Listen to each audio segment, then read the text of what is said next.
I gave you my heart. I walk over there and sit next to Mr. Johnson and carry my phone.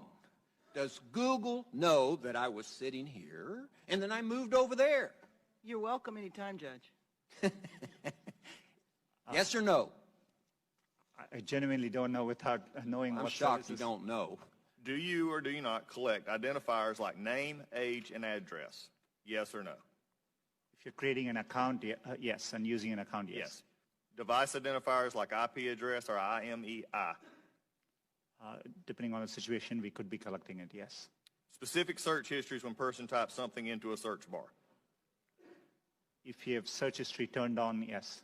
Contents of emails and Google documents? We store the data, but we don't read or look at your Gmail. You have access to them? As a company, we have access to them, yes. So you could? Saying you don't or don't? I'm not asking do you or don't.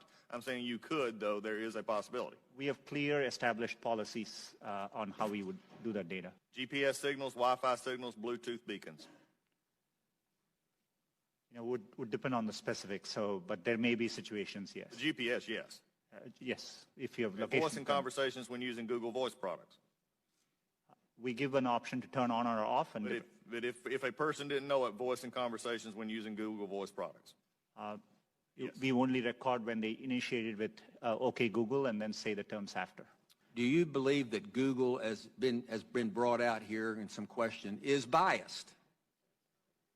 Congressman, it's really important to me that we approach our work in an unbiased. Do you believe that Google is biased? It's either yes or no.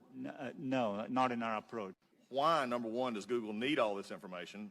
We can answer that in the fact that 86% of your revenue comes from advertising, so we know you manipulate the data in some ways. However, can you explain what you do to minimize this data, which is generally an accepted standard practice among those who collect data?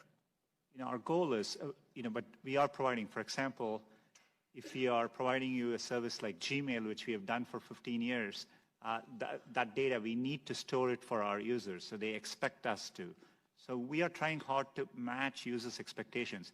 We don't need, our data for advertising, as I said earlier, most of it comes from just the keywords you type. And so, we need minimal data to do advertising. We give you options to turn ads personalization off. We store most of the data we do today to help give users the experience they want, and that's what we're trying to do. How do you explain this apparent bias on Google's part against conservative points of view, against conservative policies? Is it just the algorithm, or is there more happening there? Congressman, I understand the frustration at seeing negative news, and I see it on me, on Google. There are times you can search on Google, and page after page there's negative news which we reflect.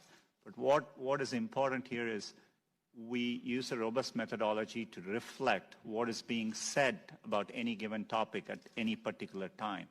And we try to do it objectively using a set of rubrics.